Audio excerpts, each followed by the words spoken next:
बेटा, आज बेटा हमें 9th क्लास की हिस्ट्री का फर्स्ट चैप्टर यानी फ्रांसीसी क्रांति की जो आज की हेडिंग है हमारी वो है बेटा क्रांति की शुरुआत। यानी आज की जो हम जो रीड करेंगे वो है क्रांति की शुरुआत। तो इस सबसे पहले जैसे कि मैंने आपसे बताया था कि 3 एस्टेटों की यानी बैठक हुई थी एस्टेट जनरल, तो उसमें हम यहाँ से देखेंगे। तो आपसे ये बता दिया था कि मैंने फर्स्ट सेकंड और 3 एस्टेट में यानी फ्रांस के लोग बटे हुए थे और तीनों की बैठक हो रही थी। तो तीनों की बैठक में पहली और दूसरी एस्टेट के यानी लोग थे उनमें 300 प्रतिनिधि थे, और जो सेकंड यानी जो तीसरी एस्टेट के लोग थे उसमें 600 प्रतिनिधि थे। तो ये भी मैंने बता दिया, जैसे आप यहाँ से देख सकते हैं, याद रखें इन पॉइंटों को कि जो ये तीसरे के हैं 300 फर्स्ट और सेकंड के हैं 300 प्रतिनिधि, और जो तीसरे में थे वो थे हमारे 600, यानी ये याद रखें। इसके बाद है बेटा एस्टेट जनरल की बैठक का नियम ये था कि सिर्फ एक व्यक्ति को यानी जो एस्टेट थे यानी तीनों में बटे हुए थे केवल एक प्रतिनिधि को ही वोट देने का अधिकार है।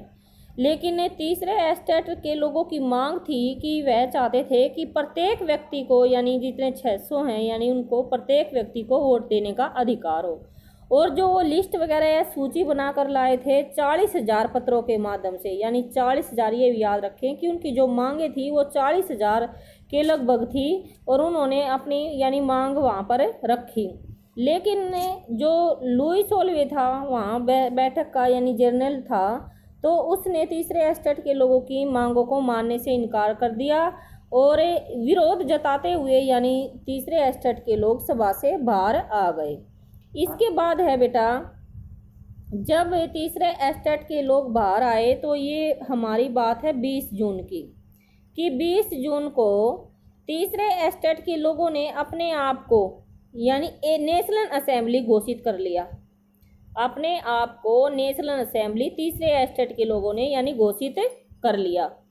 इसके बाद जब लोगों की यानी शक्ति तीसरे एस्टेट के लोगों की शक्ति बढ़ गई।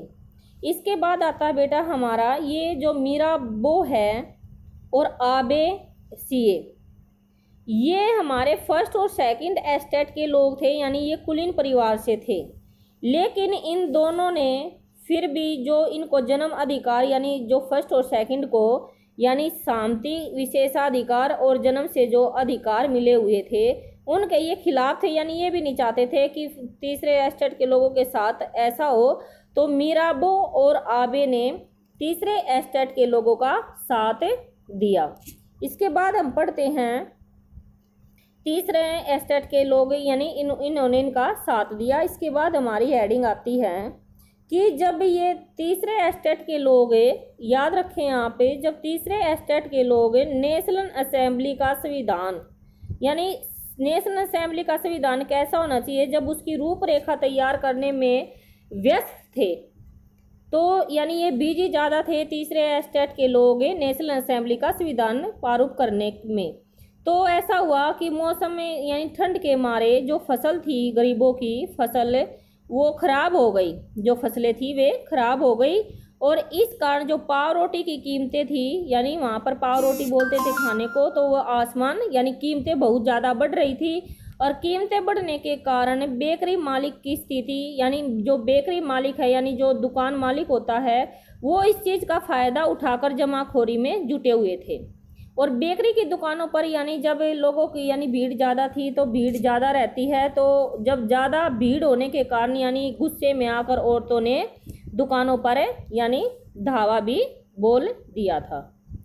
इसके बाद दूसरी तरफ, एक तरफ तो ऐसा हो रहा था, दूसरी तरफ क्या था कि जो 14 जुलाई को यानी कि पेरिस में प्रवेशी जो सम्राट था, सम्राट ने सेना को पेरिस में प्रवेश करने का आदेश दे दिया और क्रुद्ध भीड़ ने 14 जुलाई को बास्तिल की पर जो मैंने आपसे बताया था बास्तिल की जेल पर धावा बोल दिया, यानी बास्तिल का पतन हो गया। ये यहाँ तक था कि बास्तिल का पतन कैसे हुआ।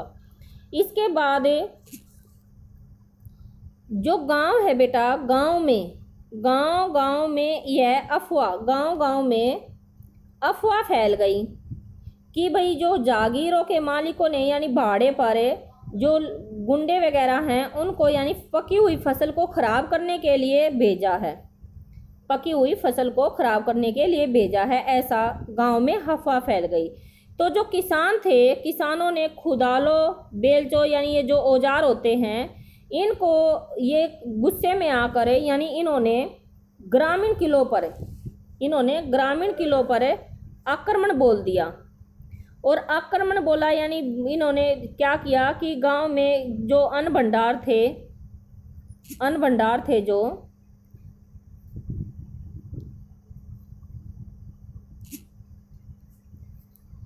जो अनों के बेटा भंडार थे,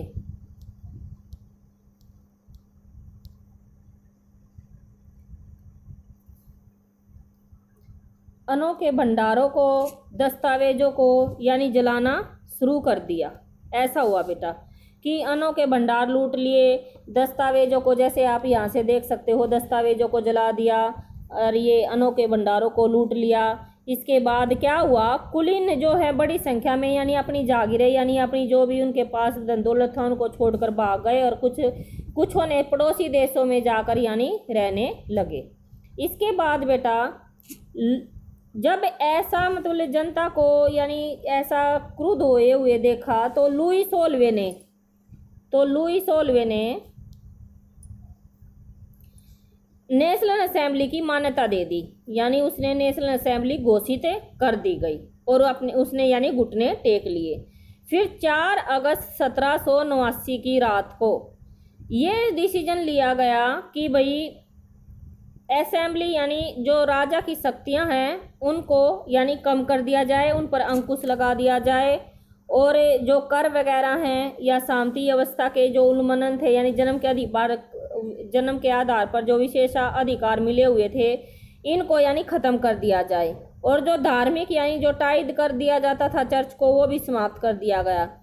और जो चर्च के स्वामित्व वाली यानी भूमि थी वो जब्त कर ली गई और वह जब्त करके यानी कि किसानों में और भूमिहीन उसमें लोगों में बांट दी गई। अब 20 ये भी आपका पॉइंट याद करने का है कि 20 जो लिब्रे की स्थिति है यानी 20 लिब्रे अरब की संपत्ति अब सरकारों के हाथों में आ गई।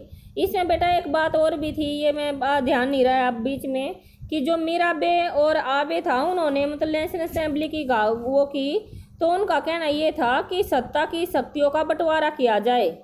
तो सत्ता की शक्तियों का बंटवारा उन्होंने विधायिका, कार्यपालिका और न्यायपालिका के आधार पर किया था। ये शायद आगे आपको मिलेगा, हाँ ये रहा।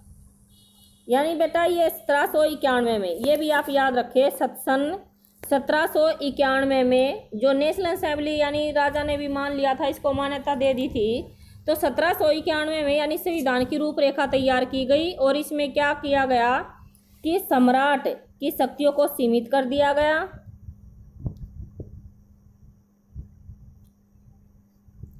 शक्तियों को सीमित कर दिया गया। इसके बाद ये भी रखा कि विधायिका, कार्यपालिका और न्यायपालिका यानी इस तरह से शक्तियों का विभाजन किया जाए। आप ये चित्र के माध्यम से भी देख सकते हैं। ये है बेटा, जैसे इसमें विधायिका यानी नेशनल असेंबली है जो ये घोषित कर दी गई। इस नेशनल असेंबली के सदस्य थे 545, वोट देने 745 है बेटा सॉरी। और निर्वाचक जो पुरुष यानी जिनको वोट देने का अधिकार था 50,000 आदमी। इसके बाद जो नेशनल असेंबली का जो फुल पावर थी वह सम्राट पर भी थी और नेशनल असेंबली यानी जो नियंत्रण रखती थी वो सम्राट की शक्तियों पर भी रखती थी और नेशनल असेंबली मंत्री पर भी नियंत्रण रखती थी। इसके बाद न्यायाधीश आप जानते हो जो न्याय करता है, इसमें से आप ये भी देखो बेटा, जो लोग यानी जिनको मताधिकार प्राप्त था 28 करोड़ 2.8 करोड़ है बेटा ये टोटल जनसंख्या में से, यानी 40 लाख में से 2.8 करोड़ में से 40 लाख लोगों को वोट देने का अधिकार था। और निष्क्रिय यानी जो 25 वर्ष से कम उम्र के व्यक्तियों को मताधिकार प्राप्त नहीं था और 30 लाख थे, 30 लाख पुरुष जिनको वोट देने का अधिकार नहीं था। तो ये आज का लेसन बेटा, आज का कंप्लीट कर हो गई हमारी एडिंग। नेक्स्ट एडिंग हम कल पढ़ेंगे।